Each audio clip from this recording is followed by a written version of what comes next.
The rain fell the way heartbreak feels, sharp, cold, and uninvited. The late summer storm swept across the quiet suburban street in Ohio just as Jason Hale opened his front door, expecting silence, expecting nothing, but finding her. Clara Bennett, soaked from the storm, trembling slightly, and looking at him as if he was the last safe place left in the world. The first thing he noticed wasn't her drenched clothes or the raindrops clinging to her eyelashes. What struck him was the softness in her eyes, the kind that appears only when someone has cried too long and has run out of places to go. In that moment, the world narrowed down to rain, breath, and two people whose lives were about to collide in a way neither had prepared for. If you believe in kindness, second chances, and stories that remind us of hope, please like, comment, share, and subscribe. It truly helps the channel grow and reach more hearts. Jason hadn't seen Clara in almost 7 years, not since college ended and life scattered them like leaves in different directions.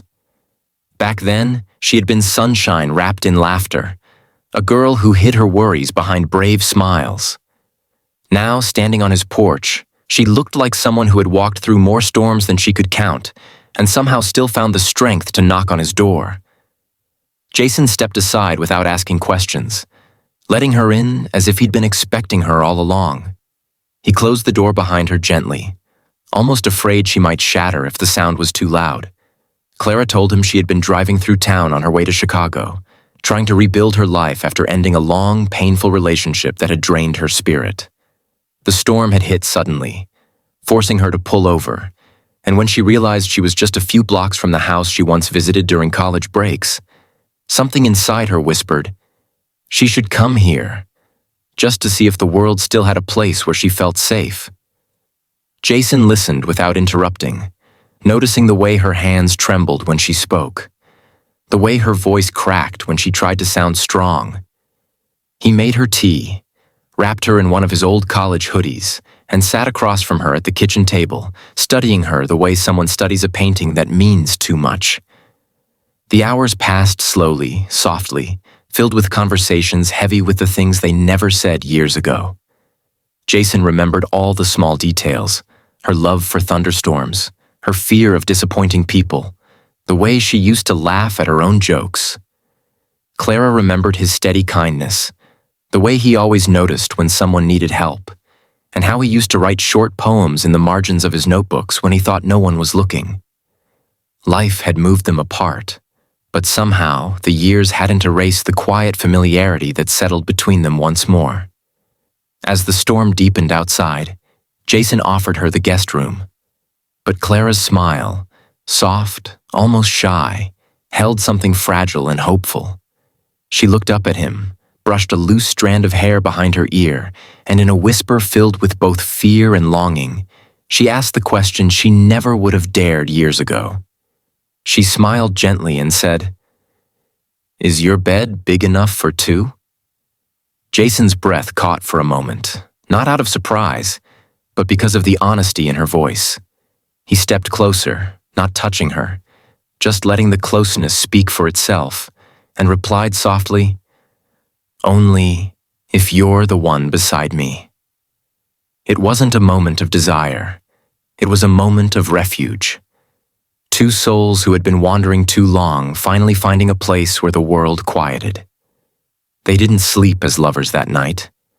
They shared the bed like two people who had survived storms and needed warmth, presence, and the steady rhythm of another heartbeat.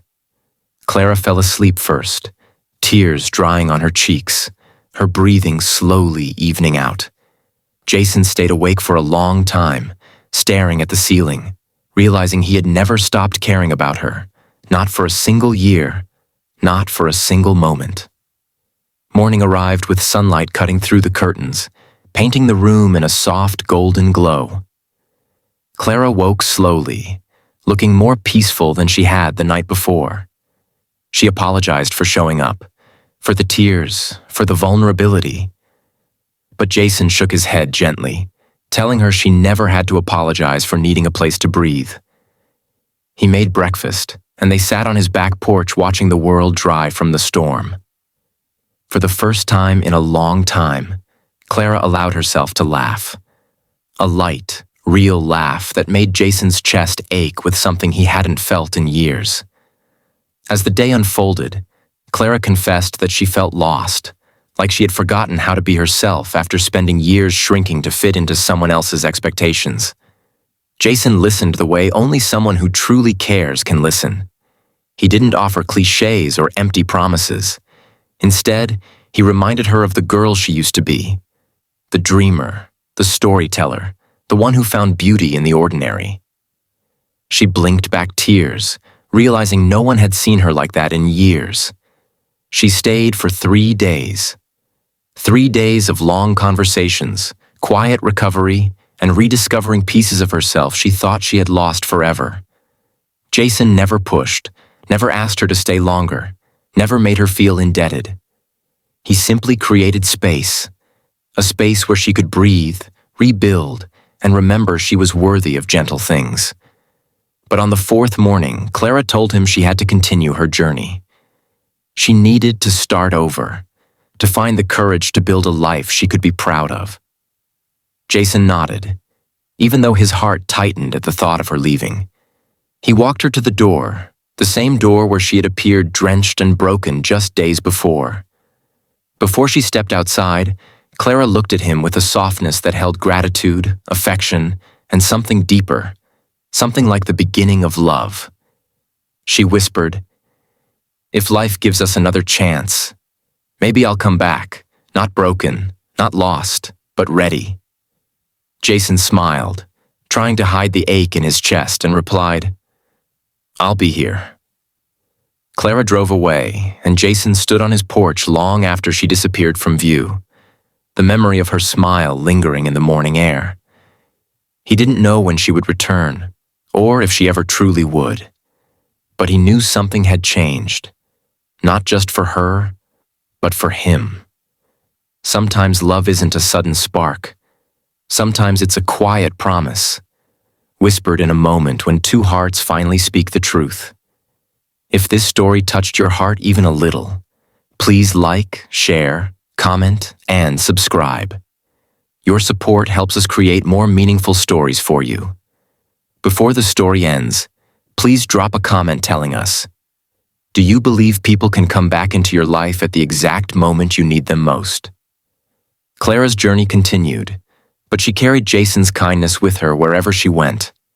And Jason, standing on his quiet porch in Ohio, knew that whether their paths crossed again or not, the world had reminded him of something important, that even after long storms, even after heartbreak and fear, love has a way of finding its way home.